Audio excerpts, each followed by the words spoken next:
Seguimos en Radar hablando de la necesidad de una política migratoria y conversábamos sobre que Panamá es un país no solamente económicamente, sino también en términos de libertad y derechos humanos mucho más afortunado que sus vecinos, lo que lo hace receptor no solamente de mano de obra para trabajos que panameños ya no quieren realizar, sino también de gente que anda buscando un refugio. Por eso tenemos con nosotros a la directora de OMPAR. ¿Cuál es la realidad de los refugiados? ¿Cuántos refugiados hay en Panamá? ¿Y quiénes son refugiados y quiénes no? ¿Y a qué está obligado el Estado panameño internacionalmente con ellos? Bueno, debemos recordar que dentro de estos flujos migratorios mixtos se encuentran esta población de extranjeros que vienen a solicitar refugio en nuestro país. Actualmente son 2.203 refugiados, 2.302 refugiados que se encuentran reconocidos en nuestra república por la comisión, que es una comisión interinstitucional conformada por algunas instituciones que pues reconocen el estatus.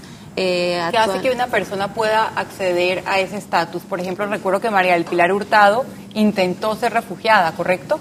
Y se lo negaron. Correcto, nosotros recibimos esa solicitud. Nosotros, para poder admitir un trámite de refugio, debemos pues recibir la solicitud. Esta persona tiene que cumplir con lo que establece el decreto de tener una persecución, un temor fundado de su país de origen y que cumpla con los motivos establecidos por el decreto, como lo son la religión, raza, opinión política, entre otros. También debemos recordar que debemos partir de la credibilidad de lo que ellos manifiestan dentro de estas solicitudes, cumplir con los parámetros que nos manifiesta el decreto en cuanto a garantizarles las entrevistas legales, sociales, y poder entonces brindarles el apoyo junto a otras ONGs que trabajan con nosotros en conjunto, que ellos puedan tener el acceso a algunos derechos y pues garantías que requieren como ciudadanos. Doctor Xavier Sáenz, hemos visto que la llegada de tantos extranjeros ha alborotado de alguna manera las opiniones de algunas personas y las generalizaciones son comunes. Usted ha escrito sobre eso, sobre discriminación, generalización e incluso xenofobia. ¿Cómo ve usted en estos tiempos a la sociedad panameña? Y usted además es hijo de inmigrantes. Yo nací en Colombia y soy nacionalizada panameña, así que varios tenemos experiencias personales. Sí, bueno, gracias por la invitación. Lo primero que hay que decir es que yo creo que las palabras de la diputada Zulay tienen repercusiones buenas y malas. O sea, fue para bien y para mal. Para bien porque se puede crear o regularizar una política migratoria, como bien la ha expresado el doctor Ritter y todos los panelistas, porque es necesaria una política migratoria. Y para mal porque realmente despertó sentimientos xenofóbicos que están latentes. Yo no creo que hayan desaparecido, sino que están latentes en nuestra sociedad. Y solamente el incendio que se provocó en las redes sociales con esas declaraciones fue espectacular, con insultos, ofensas, todo tipo de improperios, de lado y lado. Hubo de extranjeros hacia panameños y de panameños hacia extranjeros. Entonces, evidentemente, pues la xenofobia está latente y de alguna manera tenemos que contribuir a combatirla. Yo creo que debemos nosotros vernos a todos los seres humanos como parte de una especie, la especie humana. Eso de las nacionalidades, de las fronteras, me parece a mí tan absurdo y que precisamente provoca odios, resentimientos, discriminaciones de todo tipo, racismo, que debemos de alguna manera nosotros poner nuestro granito de arena para tratar de eliminar eso y vivir en paz, que es lo que el mundo clama ahora mismo con tantas guerras, tantos odios, tantas matanzas, atentados, etcétera, ¿no? Así que, por un lado, bien por la política migratoria y por el otro lado mal, ¿no? Yo te decía que me presentara como hijo de extranjero, porque si nosotros empezamos a escarbar, todos nosotros, primera, segunda o tercera o cuarta generación, tenemos genes extranjeros, foráneos. Y yo creo que los extranjeros que han venido a Panamá y los que actualmente están, han contribuido enormemente al país, desde el punto de vista económico, social, cultural, artístico, científico. Y eso se ha visto en otros países. Estados Unidos es un país de inmigrantes, es una potencia mundial, y en Europa también ha habido mucha inmigración, ¿no? Y de hecho, cuando a veces hay problemas sociales o problemas de dictaduras militares o de otro tipo, todos los países buscan alguna manera de salir para refugiarse en otro lugar, que les brinde cariño, que les brinde atención. Panamá lo sufrió y muchos panameños durante la época militar fueron a otros países y fueron bien recibidos. Siempre uno puede encontrar gente que discrimina y que está opuesta al extranjero, pero esos son casos anecdóticos, yo creo que son los menos. Y darles demasiado protagonismo, como en el caso de esta muchacha, yo creo que rebajarse al nivel del imbécil es contraproducente porque ahí te ganan por experiencia. Entonces uno no debe ignorar este tipo de cosas, me parece a mí. Entonces yo sí creo realmente que hace falta una política migratoria correcta y eficaz, porque se ha hablado mucho de que el crisol de razas era un antro de corrupción, ¿no? O sea, a lo mejor no ponerle más crisol de razas porque se ha satanizado esa palabra. Pero si nos vamos por antro de corrupción, aquí han levantado la alfombra de casi todas las instituciones, incluyendo la Asamblea, y hay corrupción. Entonces cerremos todo. Entonces ese no es el punto no es ese. El punto es combatir la corrupción, que haya una justicia, pero que haya una política migratoria eficaz. Importante lo que ha dicho, las redes se encendieron, señor director, no solamente con panameños, sino también con extranjeros, y hubo una venezolana, Rita García de Sede, que incendió especialmente las redes, la gente pidiendo que la sacaran del país. Ella se fue del país, incluso fue citada a migración, pero dice la diputada Zulay que usted no tiene las herramientas para deportar. Ella no fue deportada. Clarifíquenos esto. Sí, en el caso específico de esta señora, lo que nosotros hicimos de oficio, básicamente, porque hasta el día de ayer fue que un abogado presentó una denuncia formal contra esta señora.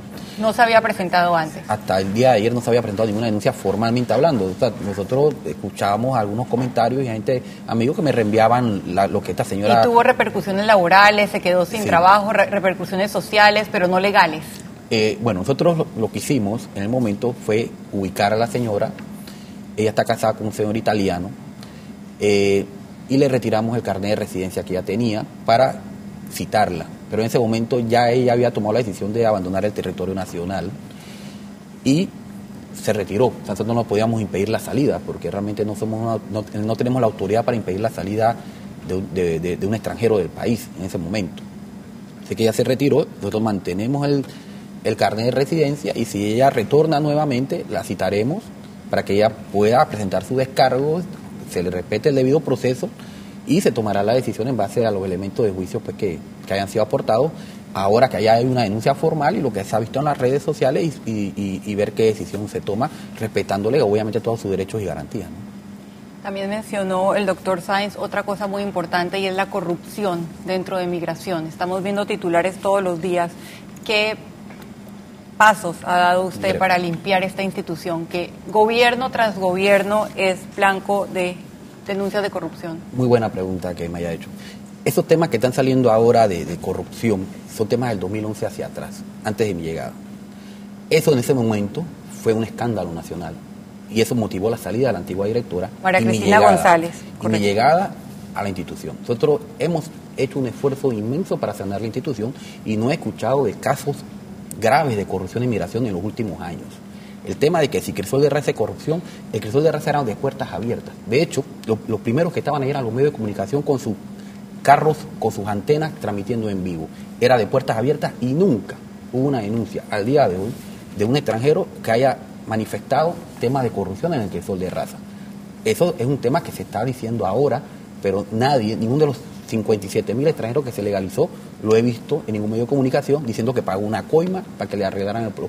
¿Cuánta plata representó para el Estado el programa Crisol de Razas y en qué se utilizó? ¿Dónde se puede ver ese dinero? Al final entraron 58.762.338,56 balboa. Eso, nosotros montábamos un banco nacional dentro de las instalaciones del Roberto Durán. Y el extranjero pagaba directamente en la taquilla del Banco Nacional. Inmigración trabajaba con los recibos. Eso entraba a una cuenta del Estado. Obviamente entraba como un crédito extraordinario y al final eso tenía que pasar por la Secretaría de Metas, que es la que decide dentro de la Presidencia de la República dónde van esos créditos extraordinarios. Posteriormente pasa al SENA, Consejo Económico Nacional. Después del Consejo Económico Nacional al Consejo de Gabinete y finalmente el que aprobaba dónde iban esos dineros era la Asamblea Nacional a través de la Comisión de Presupuestos, porque se manejaba como un crédito extraordinario. El 80% iba a obras sociales de la Presidencia de la República y el 20% se le daba a los funcionarios de migración como un bono de incentivo de Navidad, que está en la ley ese incentivo, que es producto de las multas que se cobran en migración. Lo que hacía esto era incrementarlo, pero todo eso cumplió un proceso, entró al Estado y el otro 80%, bueno, se mandó a la Presidencia de la República. No sabemos obviamente en qué específicamente se gastó, pero fue para allá. En su momento, cuando esos créditos de terreno se pedían en la Asamblea Nacional, los diputados lo aprobaban. lo aprobaban sin ningún problema, y nosotros, pues, en migración no podemos entrar a debatir o decidir dónde iba ese dinero. Eso era una decisión que tenían que cumplir estos gente. Del Ejecutivo. Exacto, del Ejecutivo y Legislativo al final, porque si la Comisión de Presupuesto decía no, esta plata no va para estos fines, va para Y fin, tendrían que cumplirse, porque al final la última palabra la tenía la Comisión de Presupuesto de la Asamblea Nacional. Pero nunca, créame, y se lo reafirmo al pueblo panameño, hubo temas de corrupción en el Crisol de Raza. No hay una sola denuncia de nadie arguyendo temas de corrupción en el Crisol de Raza. Y si las hay, los invito a que las pongan inmediatamente, porque créame que nosotros somos muy celosos de que la corrupción sea erradicada de nuestra institución. Y ese ha sido nuestro objetivo y nuestro norte, y los que tramitan inmigración saben de que ese ha sido los pasos que hemos dado en esa dirección, y que somos intolerantes ante cualquier tema relacionado con ese mal que corre a la sociedad. La corrupción. Taira Barzallo, escuchamos también a la diputada Zulay hablando de una cantidad de decretos